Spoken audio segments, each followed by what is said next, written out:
بسم اللہ الرحمن الرحیم۔ دوستو بھائیو، موجودہ دور میں جن حالات سے انسان گزر رہا ہے اس میں ہمیں بہت ضروری ہے کہ ہم اللہ تعالیٰ کی طرف رجوع کریں اور اللہ رب العالمین کے فرض کردہ واجبات اور اس کے احکام پر پوری طرح سے پابندی سے عمل کریں، اور جن چیزوں سے اللہ رب العالمین ناراض ہوتے ہیں، جن چیزوں کو منع کیا ہے، جن چیزوں کو چھوڑنے کا حکم دیا ہے، اس کو پوری طرح سے چھوڑ دیں۔ اور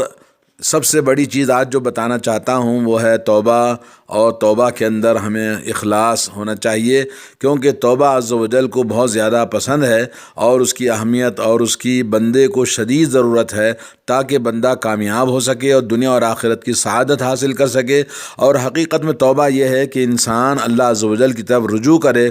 اور وہ چیز کرے، اس کا التزام کرے جو اللہ تعالیٰ کو پسند ہے، اور ان تمام چیزوں کو چھوڑ دے جو اللہ تبارک و تعالیٰ کو ناپسند ہے۔ اور انسان توبہ کے اندر ناپسندیدہ چیز سے، مکروہ چیز سے محبوب چیز کی طرف آتا ہے، اور یہ دو چیزوں پر مشتمل ہے۔ پہلی بات یہ کہ گناہوں، برائیوں کو چھوڑ دے، نافرمانیوں کو چھوڑ دے، اور دوسرا یہ کہ آدمی اللہ رب العالمین کی بارگاہ میں اپنے برائیوں اور گناہوں پر اور اپنے نافرمانیوں پر ندامت کا احساس اس کے اندر ہونا چاہیے، ندامت اور شرمندگی ہونی چاہیے، اور اسی طرح سے عزم و حوصلہ ہو کہ دوبارہ ان گناہوں کو ارتکاب نہ کرے۔ اور ہمیشہ توبہ کے اندر یہ ہے کہ آدمی اطاعت و فرمانبرداری کی طرف آگے بڑھنے اور اس کو لازماً اپنی زندگی کا حصہ بنانے اور ان تمام اللہ تبارک و تعالیٰ کے دین میں استقامت کی چیزوں کو عزم و حوصلے کے ساتھ میں اختیار کریں۔ اسی لیے اللہ تبارک و تعالیٰ نے فلاح اور بہبودی کا شرط رکھی ہے کہ وَتُوبُوا إِلَى اللَّهِ جَمِيعًا أَيُّهَا الْمُؤْمِنُونَ لَعَلَّكُمْ تُفْلِحُونَ، یعنی اللہ کی بارگاہ میں پوری طرح سے رجوع ہونا، جس طرح سے کہ مومنوں کو حکم ملا ہے اے مومنوں تاکہ تم کامیاب ہو جاؤ۔ تو فلاح اور بہبودی اور فلاح اور کامیابی انسان کو ہر اس آدمی کے لیے ہے جو توبہ کرتا ہے، اور توبہ اس وقت تک ممکن نہیں جب تک کہ دو چیزیں اس کے اندر موجود نہ ہوں۔ پہلی چیز یہ کہ حرام چیزاں، جو غلط چیزیں تھیں، نافرمانیاں تھیں، اس کو چھوڑ دے، اور اس کے بعد ہر وہ چیز جو اس کے دین میں نقصان کرتی ہیں، دین میں اس کو یعنی عیب پیدا کرتی ہیں، ان کو چھوڑنا چاہیے، اور اس کے بعد پھر اللہ رب العالمین کے دین پر استقامت اس کے اندر پیدا ہونا چاہیے۔ وَمَن لَّمْ يَتُبْ فَأُولَٰئِكَ هُمُ الظَّالِمُونَ، جو انسان توبہ نہیں کرتا وہ ظالم ہے، اور ظلم کا معنی یہی ہے کہ جب انسان توبہ صحیح نہ کرے اور ان دو چیزوں کو اختیار نہ کرے تو وہ ظالم۔ توبہ تمام اسلامی شریعت کے احکام کی جامع چیز ہے اور ایمان کی حقیقت ہے، اور تمام دین کی اس کے اندر حقانیت پائی جاتی ہے، پورا دین اس کے اندر داخل ہے توبہ کے اندر۔ اور یہ جو انسان توبہ کرتا ہے وہ اللہ تعالیٰ کا محبوب ہوتا ہے۔ فَإِنَّ اللَّهَ يُحِبُّ التَّوَّابِينَ وَيُحِبُّ الْمُتَطَهِّرِينَ، اللہ تعالیٰ توبہ کرنے والوں سے محبت کرتا ہے، اور پاکی صفائی کا اہتمام کرنے والے، ایمان کی ظاہری اور باطنی، اللہ تعالیٰ ان سے محبت کرتا ہے۔ اور نبی کریم صلی اللہ علیہ وسلم کی حدیث ثابت ہے، آپ نے فرمایا لِلَّهِ أَشَدُّ فَرْحًا بِتَوْبَةِ عَبْدِهِ حِينَ يَتُوبُ إِلَيْهِ، اللہ تبارک و تعالیٰ کو بہت زیادہ خوشی ہوتی ہے بندے کی توبہ سے، جب وہ اللہ کی بارگاہ میں توبہ کی طرف رجوع کرتا ہے۔ اس آدمی سے زیادہ جس آدمی کا قصہ اللہ کے نبی نے بیان کیا کہ ایک آدمی اپنے سواری پر ایک ایسی جگہ پر گیا جہاں اس کی سواری گم ہو گئی، اور اس کی سواری پر اس کا کھانا اور اس کا پینا سب کچھ موجود تھا، مگر وہاں جانے کے بعد اس کی سواری اس سے کھو گئی، اور اس کے بعد وہ ایک درخت کے نیچے آیا اور اس کے بعد لیٹ گیا، اور اس کے سائے میں جب سو کر بیدار ہوا اور اپنی سواری سے مایوس ہو چکا تھا، تو اتنے میں دیکھتا ہے جب بیدار ہوا تو اس کی سواری اس کے سامنے کھڑی ہوئی ہے گم ہونے کے بعد۔ تو وہ اپنی سواری کے لگام کو پکڑ لیتا ہے اور شدت خوشی کے مارے کہتا ہے اللہم انت عبدی وانا ربک، اے اللہ تو میرا بندہ ہے اور میں تیرا رب ہوں۔ اور اپنے شدت خوشی میں وہ اللہ تعالی عز و جل کی بارگاہ میں کلمات کو الٹ دیتا ہے۔ یہ حدیث صحیح مسلم کی ہے، تو اس بات سے پتہ چلا کہ اللہ تبارک و تعالیٰ اس کی اس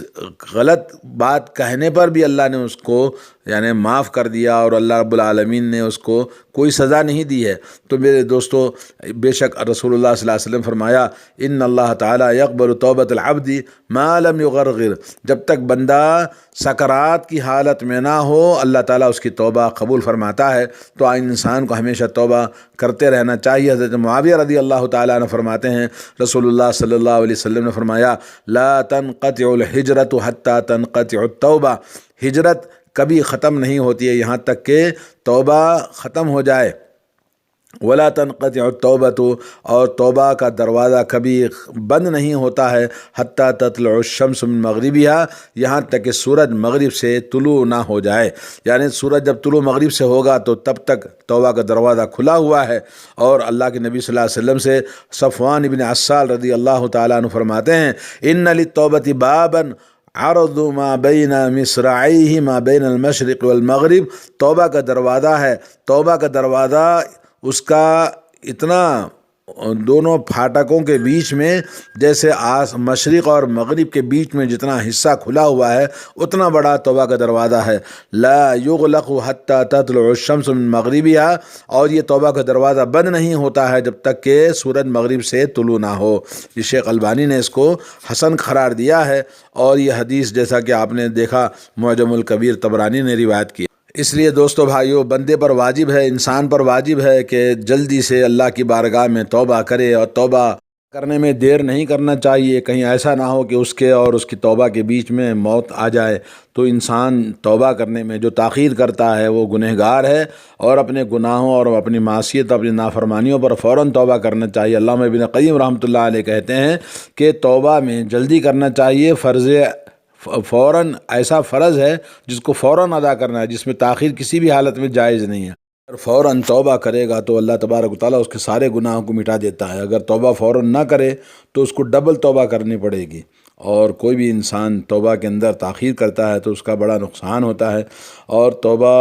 میں تاخیر اس لیے ہوتی ہے کہ اس کے پاس علم نہیں ہے، عمل نہیں ہے، وہ نافرمان ہے اللہ رب العالمین کے حق میں۔ اور انسان جب توبہ کرتا ہے تو اللہ کے نبی صلی اللہ علیہ وسلم کی حدیث سنیے مسند احمد میں،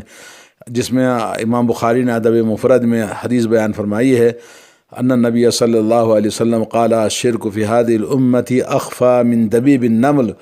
اس امت کے اندر شرک داخل ہوتا ہے جیسے چونٹی کے چلنے کے مانند، پتہ بھی نہیں چلتا ہے۔ فقال ابو بکر، حضرت ابوبکر صدیق رضی اللہ تعالیٰ عنہ نے کہا فکیف الخلاص منہ یا رسول اللہ، یا رسول اللہ صلی اللہ علیہ وسلم اس شرک کو کیسے ہم چھٹکارا پا سکتے ہیں؟ تو آپ نے فرمایا ان تقولا، تو آپ یہ دعا پڑھو ہمیشہ اللہم انی اعوذ بک ان اشرک بک وانا اعلم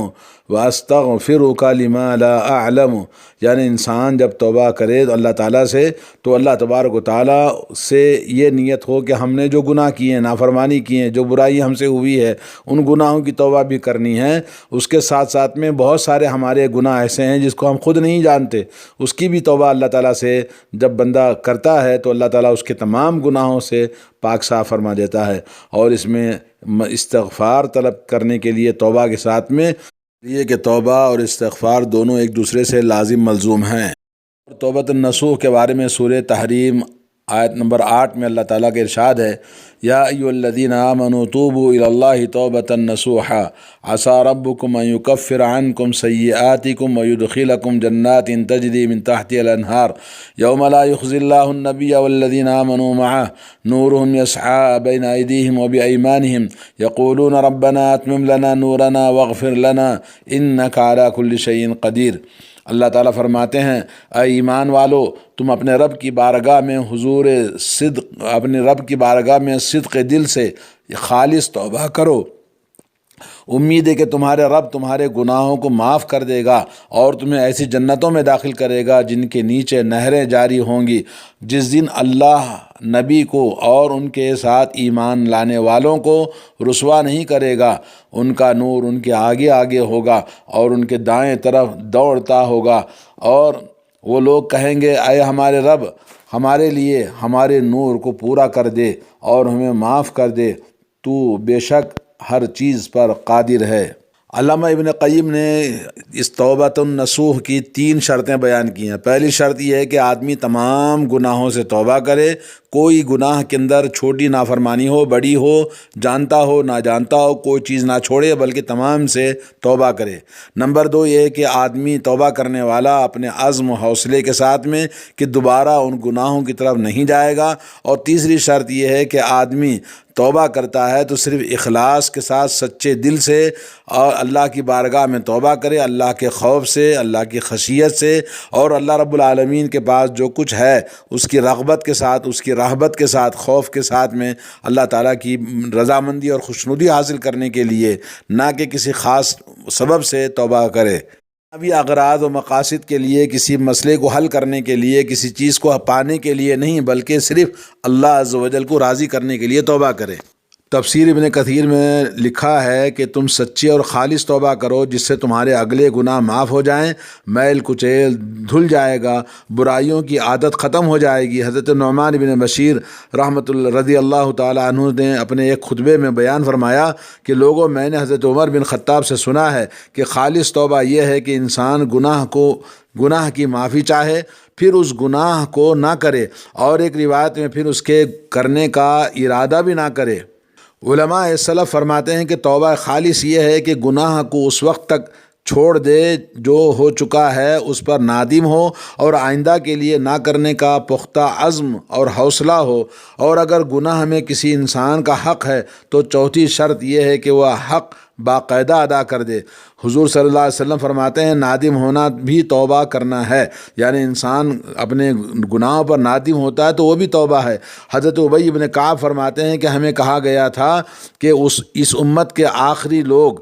قیامت کے قریب کیا کیا کام کریں گے۔ ان میں سے ایک یہ ہے کہ انسان اپنی بیوی یا لونڈی سے اس کے پاخانے کی جگہ میں وطی کرے گا، اور جو اللہ اور اس کے رسول نے مطلق حرام کیا ہے، اور جس فعل پر اللہ اور اس کے رسول ناراض ہوتے ہیں ایسے کام کریں گے۔ اسی طرح مرد سے بدفعلی کریں گے، جو حرام اور باعث ناراضگی اللہ اور اللہ کے رسول کو ناراض کرنا ہے۔ اور ان لوگوں کی نماز بھی اللہ کے ہاں مقبول نہیں ہوگی جب تک کہ یہ توبہ نصوح نہ کریں۔ ابو ذر نے حضرت ابی بن کعب سے پوچھا توبۃ النصوح کا کیا مطلب ہے؟ تو فرمایا میں نے حضور صلی اللہ علیہ وسلم سے یہی سوال کیا تھا، تو آپ نے فرمایا قصور سے گناہ ہو گیا ہو، یعنی غلطی سے گناہ ہو گیا تو پھر اس پر نادم ہونا، اللہ تعالیٰ سے معافی مانگنا، اور پھر اس گناہ کی طرف مائل نہ ہونا، یہ توبۃ النصوح ہے۔ حضرت حسن فرماتے ہیں کہ توبۃ النصوح یہ ہے کہ جیسے گناہ کی محبت تھی ویسے ہی بغض دل میں بیٹھ جائے، گناہ سے نفرت ہو جائے، اور جب وہ گناہ یاد آئے تو اس سے استغفار کرے۔ جب کوئی شخص توبہ کرنے پر پختگی کر لیتا ہے اور اپنی توبہ پر جمع رہتا ہے تو اللہ تعالیٰ اس کی تمام اگلی خطاؤں سب مٹا دیتا ہے، جیسا کہ صحیح حدیث میں ہے اسلام لانے سے پہلے کی تمام برائیاں اسلام فنا کر دیتا ہے، اور توبہ سے پہلے کی تمام خطائیں غلطیاں توبہ اس کو جلا دیتی ہے، ختم کر دیتی ہے، مٹا دیتی ہے۔ اب رہی یہ بات کہ توبۃ النصوح میں یہ شرط بھی ہے کہ توبہ کرنے والا پھر مرتے دم تک یہ گناہ نہ کرے۔ ابن کثیر کہتے ہیں عسیٰ ربکم کو تمنا، اور عسیٰ کے معنی تمنا اور امید اور امکان کے ہیں، لیکن کلام اللہ میں اس کے معنی تحقیق کے ہوتے ہیں۔ پس فرمان ہے کہ خالص توبہ کرنے والے قطعاً اپنے گناہوں سے معافی کروا لیں گے اور سرسبز شاداب جنتوں میں جائیں گے۔ پھر ارشاد ہے قیامت کے دن اللہ تبارک و تعالیٰ اپنے نبی اور ان کے ایماندار ساتھیوں کو ہرگز شرمندہ نہیں کرے گا۔ انہیں اللہ کی طرف سے نور عطا ہوگا اور ان کے آگے آگے اور دائیں طرف ہوگا، اور سب اندھیروں میں ہوں گے اور یہ روشنی میں ہوں گے۔ یہ دیکھیں گے کہ منافقوں کو جو روشنی ملی تھی عین ضرورت کے وقت وہ ان سے چھین لی جائے گی، وہ اندھیروں میں بھٹکتے رہیں گے تو دعا کریں گے ایمان والے، اے اللہ ہمارے ساتھ ایسا نہ ہو، ہماری روشنی تو آخر وقت تک ہمارے ساتھ باقی رہے، ہمارا نور ایمان بجھنے نہ پائے۔ تو بنو کنانہ کے ایک صحابی فرماتے ہیں فتح مکہ والے دن رسول اللہ صلی اللہ علیہ وسلم کے پیچھے میں نے نماز پڑھی تو میں نے آپ کو اس دعا کو کرتے ہوئے سنا، اللہم لا تخزنی یوم القیامہ، اے اللہ مجھے قیامت کے دن رسوا نہ کرنا۔ ایک اور حدیث میں ہے کہ رسول اللہ صلی اللہ علیہ وسلم فرماتے ہیں قیامت کے دن سب سے پہلے سجدے کی اجازت مجھے دی جائے گی، اور اسی طرح سب سے پہلے سجدے سے سر میں اٹھاؤں گا، اجازت مجھے ملے گی، مجھ کو مرحمت ہوگی، میں اپنے سامنے دائیں بائیں نظریں ڈال کر اپنی امت کو پہچان لوں گا۔ ایک صحابی نے کہا یا رسول اللہ صلی اللہ علیہ وسلم انہیں کیسے پہچانیں گے؟ وہاں تو بہت سی امتیں مخلوط ہوں گی۔ آپ نے فرمایا میری امت کے لوگوں کو ایک نشانی یہ ہے کہ ان کے اعضائے وضو منور ہوں گے، روشنی میں چمک رہے ہوں گے، کسی اور امت میں یہ بات نہ ہوگی۔ میری امت کی دوسری نشانی یہ ہے کہ ان کے نام اعمال ان کے دائیں ہاتھ میں ہوں گے، اور تیسری نشانی یہ ہوگی کہ سجدے کے نشان ان کی پیشانیوں پر ہوں گے جن سے میں پہچان لوں گا، اور چوتھی علامت یہ ہے کہ ان کا نور ان کے آگے آگے ہوگا۔ سبحان اللہ۔ اللہ عز و جل سے دعا ہے کہ اللہ تبارک و تعالی ہم تمام کو سچی توبہ کرنے کی توفیق عطا فرمائے، اور جو حقوق العباد ہے اس کو پورا کرنے اور توبۃ النصوح خالص توبہ کرنے کی اللہ تعالی ہم سب کو، ہر مرد عورت بچے جوان بوڑھے سب کو ہمیشہ توبہ کرنا چاہیے۔ اللہ تعالی سب کو کامیابی عطا فرمائے۔ السلام علیکم ورحمۃ اللہ وبرکاتہ۔